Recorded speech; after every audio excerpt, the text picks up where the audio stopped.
Hello, everyone, and welcome to Writers to Writers, a podcast where professional writers offer tips and advice to other writers. I'm Simon Rose, the author of 21 novels and more than 100 non-fiction books for children and young adults. And I'm Simon's co-host. I'm Suzanne Lawrence. I'm the author of over 40 published books, and I'm a transformational law of attraction coach for writers. Now, today we're going to be talking about plots, pacing, and characters. We have a wonderful guest this time as well to share their experiences. Welcome to the show, Mike Plested. Thank you. And apparently I am wonderful. My name is Mike Plested. I'm the author of 15 published young adult and adult novels. Um, yeah, that's me. Okay, so Mike, tell us a little bit about what you're currently working on. So actually, I just hit publish on my newest young adult action adventure superhero novel. It will be available April 1st. So it is the fifth in a series. The series is Mick Murdoch Boy Superhero, and it is about a boy who one day decides to become a superhero. And he has a couple of issues with that. The first being he lives in a small town, not really known for being full of villainy and badness. And the second is he has no superpowers to speak of. So he is a superhero wannabe, I guess would be the best way to put it. Super. And yeah, I haven't started the next novel yet, although I have plotting for a new mystery young adult in a series I have. So that's where I'm at today. Okay, Simon. Yes, well, since we're at the beginning, let's start there. When it comes to the book, the first thing that people see usually is the cover, of course. First thing that people see is the cover, and then they see the back cover and the short. They see the cover. I've got one of mine here, of course. You've got the cover here, then they see the back cover blurb. They flip it over and see the back and everything to really grab the reader's attention and everything. Now, the next thing they see usually is the dramatic beginning at the beginning to really hook the reader. Now, if you grab them at the start, you'll usually keep their attention. Action works well, but that doesn't mean you have to have a car crash or a gunfight or an explosion in the opening sentence. What you need is something compelling or at least interesting that's going to encourage the reader to learn more. So, what are some of the ways you've hooked the reader over the years, Suzanne? Different ways. I've written a lot of nonfiction, and it's important to hook the reader even with nonfiction. I wrote a book about the Challenger shuttle explosion, and I think I ended the first chapter. I always write a short first chapter, and I ended it with the shuttle going up, and inside the radio, they could hear the person in the shuttle go, uh-oh. And that was just the end of the first chapter. So that way. Oh, and I always try to write short first chapters. I find that's easy to hook the reader with a short chapter. And I've also found when you write a short first chapter, a lot of times if your book's in the libraries or bookstores or wherever, people will pick it up and start reading it. And if they can finish that first chapter just standing there, and they like it and it ends with a cliffhanger or something like that, then they get the book. Yes, I think that works very well. If it's a shorter, in mine, of course, because they're for young adults, the chapters usually are shorter, and so yes, I've done that before as well with the cliffhanger ending. So, what about you, Mike? What have you done to get their attention and keep it, grab it right at the start? Action is a great one. Mick Murdoch being kind of an odd situation, I will often start with um, some lead into what his world looks like and why it's so different, which is really interesting. I will say one since we're talking about tips, one tip that I certainly learned early on is don't be too hung up on your first draft for that super catchy introduction to grab people's attention. And I say that because I was so worried about having a first chapter that would absolutely intoxicate the reader, that I ended up rewriting that chapter probably 25 times. It took me months to get past the first chapter. And the thing you don't want to do is be hung up when you're writing your first book, especially. You want to make sure that you get from chapter 1 to chapter 2 to chapter 3, or whatever order you happen to be writing in. And getting hung up and stuck is a killer. Like you'll lose your motivation to write long before you ever get to the second chapter if that's all you're worried about. Yeah, I think we covered some of that last time when we were talking about writer's block and everything, didn't we, Suzanne? We talked about getting over writer's block and things last time. And I know that if you're going to write, get hung up on this stuff, like you say, Mike. I mean, it, you don't particularly, even though it's the first chapter, you don't have to write it first anyway, do you? I mean, it's up to No. you how you write the thing. I mean, you can come back and say, okay, I'll come back to that later and grab people's attention. You can certainly do that. I think I've done that before, and everything. Just not if I've not been happy with the first chapter, it's going to stop me writing the rest of the book. So I'll just come back to it later on, put it to one side. Yeah, absolutely. I mean, I used in this one, this is called flashback. This is all about this starts with ghosts and things. It's somebody touching a gravestone and being haunted by a ghost. And hopefully people are going to want to read on. And this one was also he sees a ghost in thunderstorm, clouds in a thunderstorm and lightning and things, and there's a mysterious figure that this character sees and everything, and it goes on from there. So hopefully that's caused people to keep reading on. So now you've got their attention. So how do we keep the pace going? Now, there usually has to be some sort of exposition in a story to provide essential details and things like that. But you don't want to slow things down too much. Now, in one of my stories, I've got the main characters they're doing online research like we all do these days. They're doing online research and everything, but I've split that up into different sections of the story, so I'm not slowing things down too much. And each chapter has the cliffhanger ending that Suzanne was talking about as well. So, so how have you done this, Mike, in some ways with the exposition to keep the reader and make sure that the pacing's good to keep the reader turning the page? Well, and I do like what Suzanne said. You finish a chapter with a question. Basically, you leave the reader wanting to know what the resolution is. You're not resolving anything at the end. But in terms of exposition, don't be rehashing the same information over and over, because the reader's gonna say, I already know that. If you're going to be giving them something, give them something that's new, something that furthers the story. If it's not furthering the story or building your characterization, it's not really necessary. So don't get too caught up in the backstory that you have in your mind. Like those things can come out organically over the course of maybe that story or over the course of a group of stories. So yeah, always be giving them something new, something fresh, something that's advancing your story. Yeah, and sometimes I've kept that exposition in there until the latter stages, to be perfectly honest. I've kept it in there thinking, oh, I can't get rid of that. That's really important. And then later on, as I get towards the end, I think, you know what? It's time to sacrifice this bit here. I don't need it, and I've been reluctant to delete it, but it's time. It's time for it to go. Finally, as you say, it's not necessary. So, Suzanne, what about you?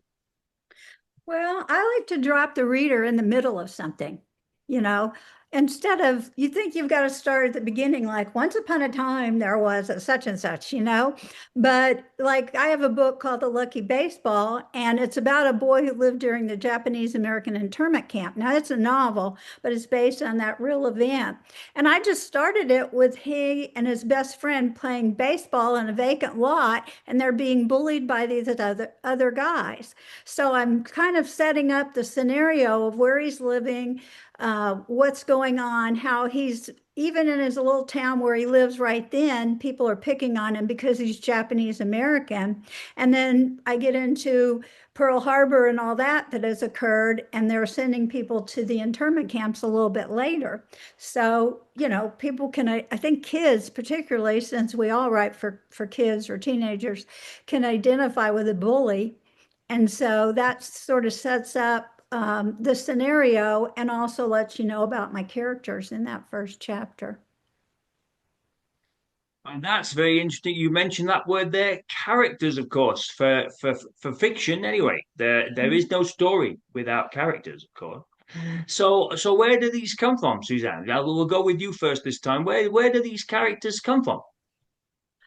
Um, I don't know. A lot of times in that case, Ah, when I was asked to write the novel for a publisher, they said, "Can you write a middle grade novel about a character who lived through the Japanese American internment camps?" So I had to do a little research first. So in this case, my character came from the research because I wanted to find out, well, what did people do when they lived in those camps? And they played a lot of baseball, and many of them. So that was great because boy doesn't like baseball? Most of them do, especially at that age. So that helped me form this character who really likes baseball, who wants to become a good baseball player. He isn't really given the chance on the teams in his town because the kids don't want him to play because he's Japanese, things like that. So and then once I've got my main character, then I try to give him like a sidekick or a best friend or somebody like that. So he had another little friend. And then I layer in other characters as I'm going because I thought, well, what about if his best friend has a little sister who is always tagging along because she has a crush on the main character?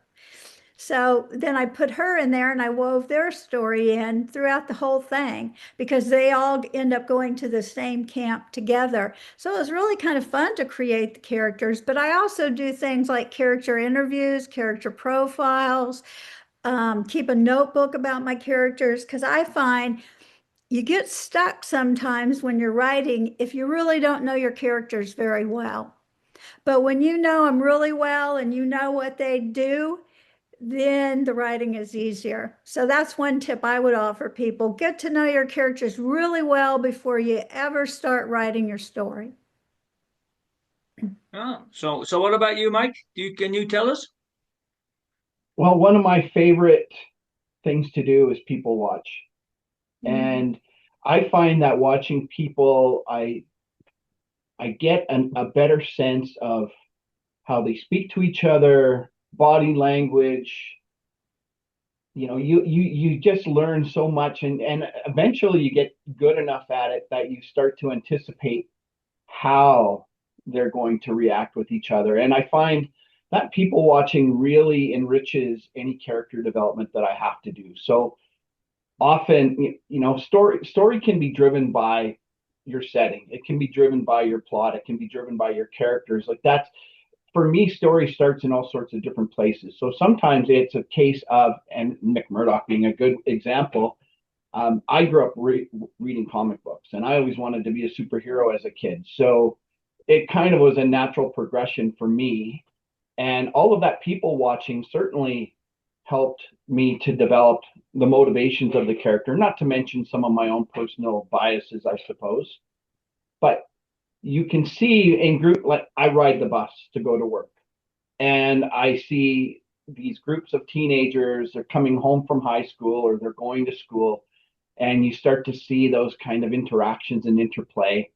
And yes, sometimes there's bullying going on, sometimes there's that friendly camaraderie, sometimes there's a little bit rougher camaraderie, but yeah, you get those senses and you start to build the characters around them. Exactly. So say just about anywhere really, as you've been saying it, family, friends, work colleagues, TV and movies, history in my case, books, comics. In one of the courses I was teaching at the local university here, I had these were adult students, and they had to create characters.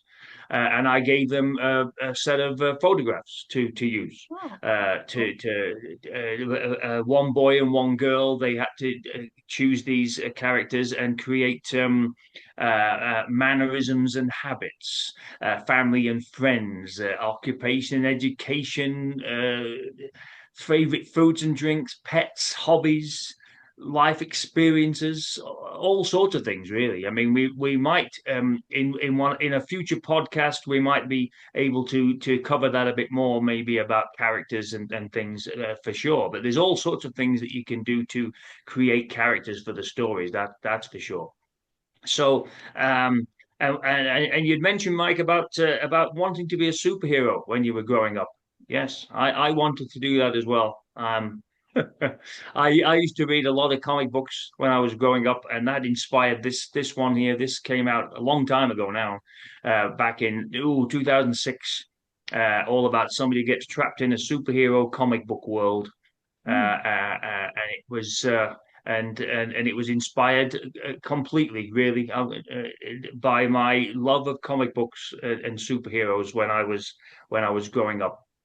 And so I suppose really that one's called the Emerald Curse, and titles are important, really. I mean, titles are important. I spent a lot of time thinking about the titles before the book's sort of finished and before it's sent to a publisher, or before I put it out myself as a self-published book and everything. So so with Mick Murdoch, of course, you've told us a bit about that. But what about this other one you've got, Mike? What about this one called Scouts of the Apocalypse? Where on earth did the title for that come from? So Scouts of the Apocalypse is actually based on my career as a scouting leader. We were going to a deep woods camp, so well away from the city, no cell phone coverage. This happens to be a camp that we access via a logging road. So whenever we drive it, lots of dust in the air.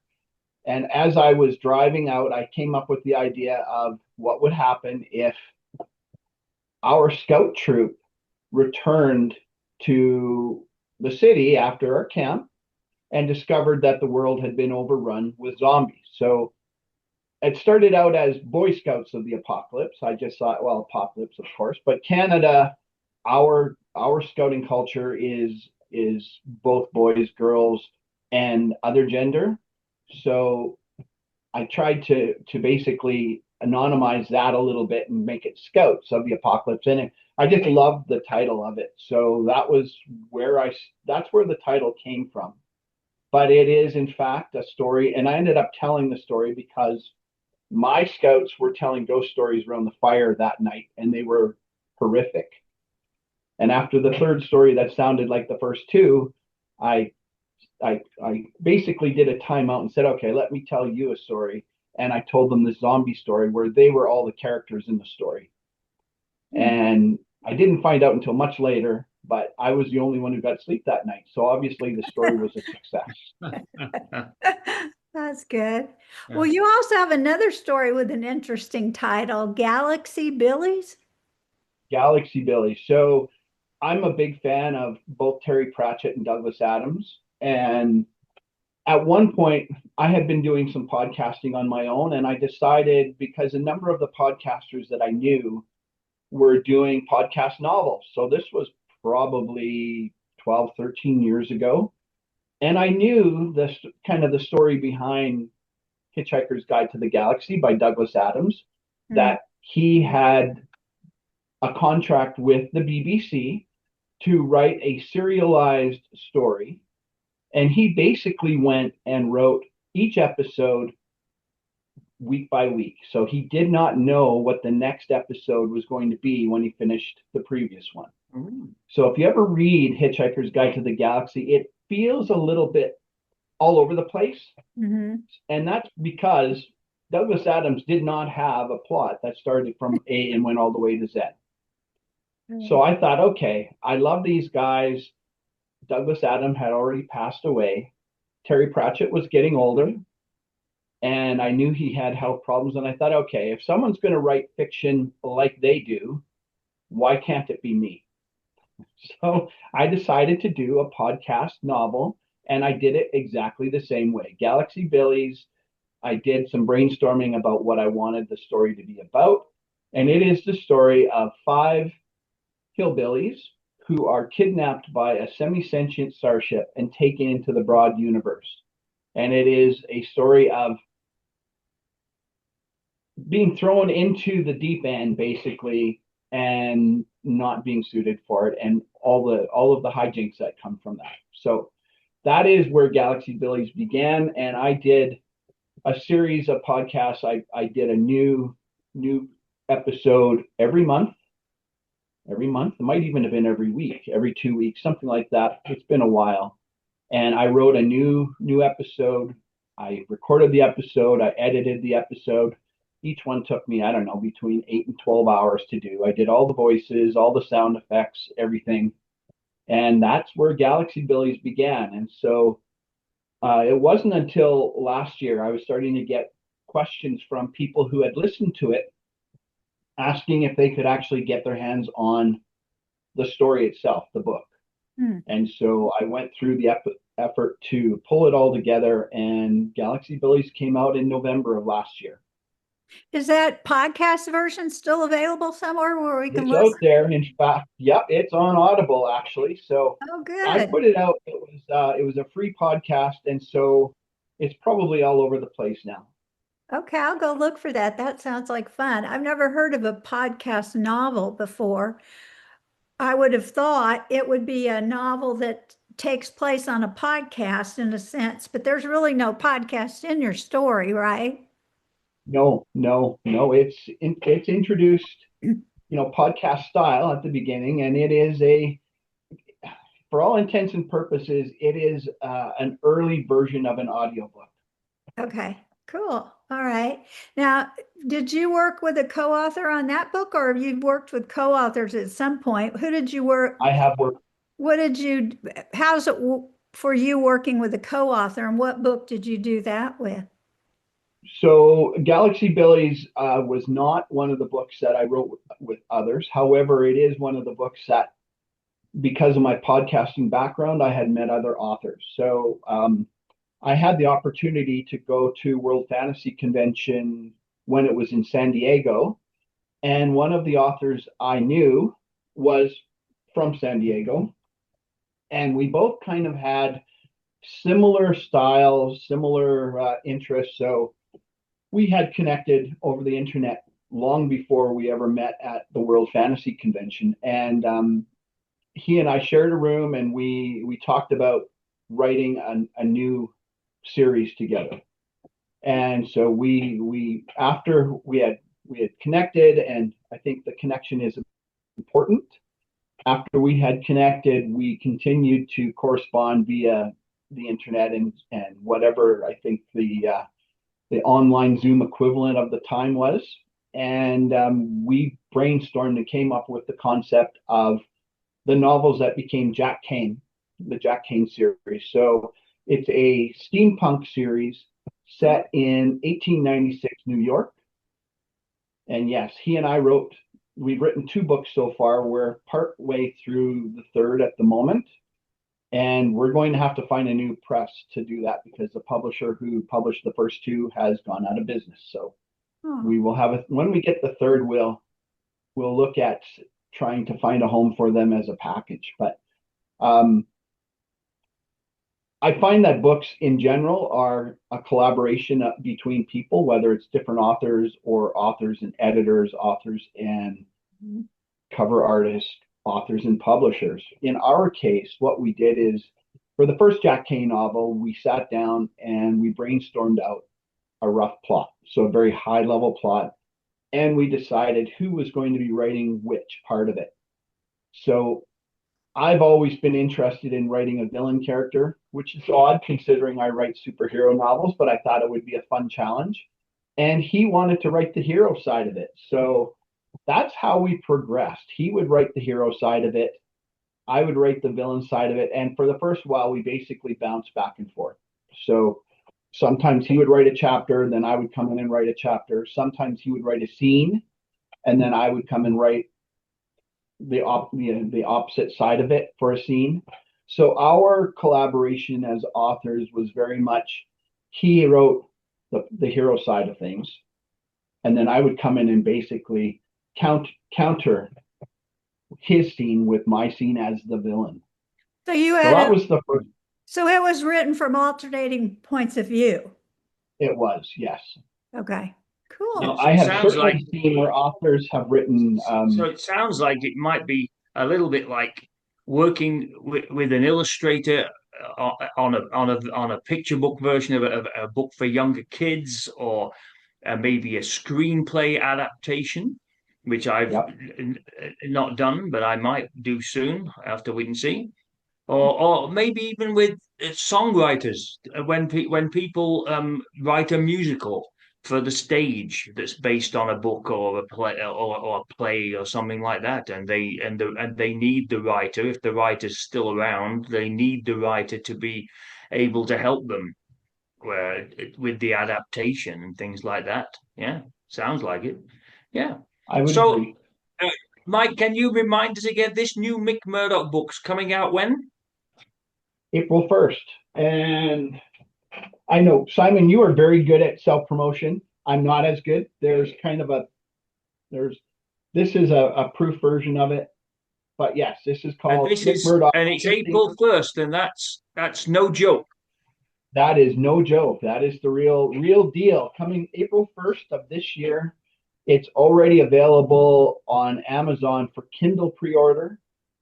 For whatever reason, they don't seem to want to do pre-orders on paperback books, but yes.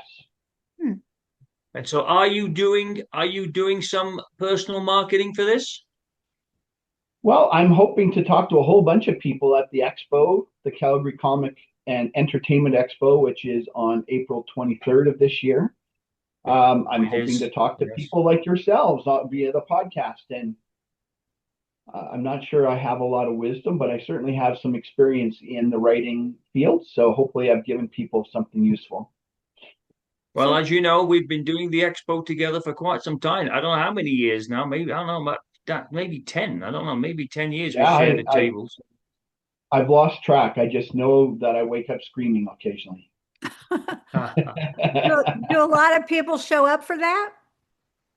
Oh boy, hundreds of thousands. Yes. Really? Wow. Well, that's Yeah. a great Now they opportunity. don't all stop at our table, to be clear, Well, yeah, but but you'd be there for months if they did.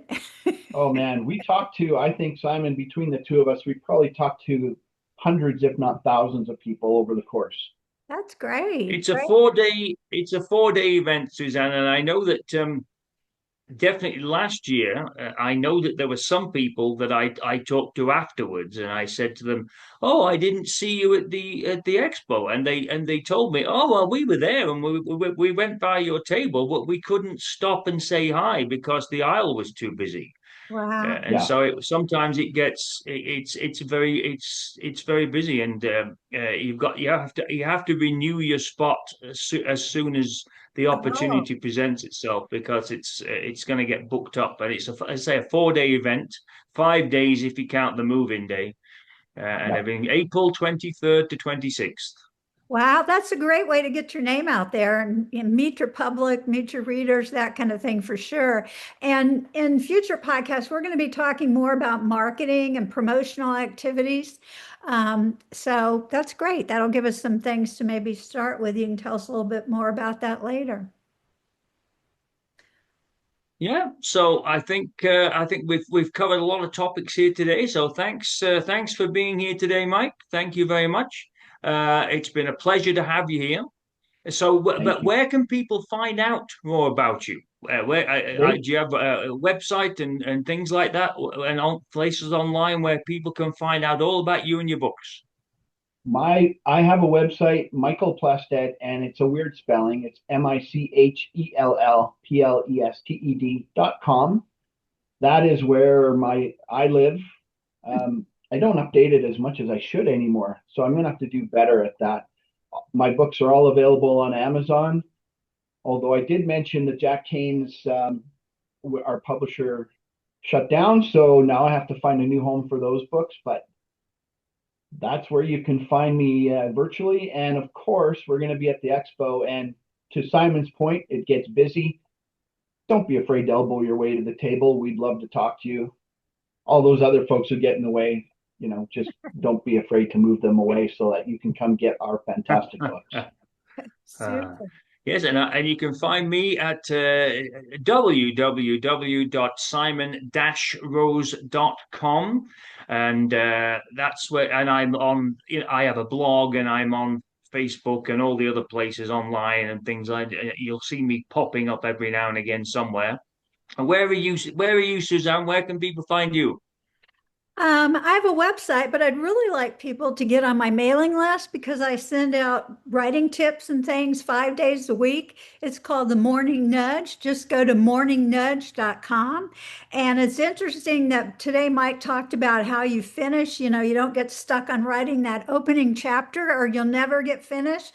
Because all this month I'm talking to writers in my emails, in my blog post, in my Monday morning group that I meet with people about how to become a finisher, not just somebody who starts writing something but never finishes. So go to morningnudge.com and get on my list, and I'll be giving you all kinds of little tips for finishing. So, okay.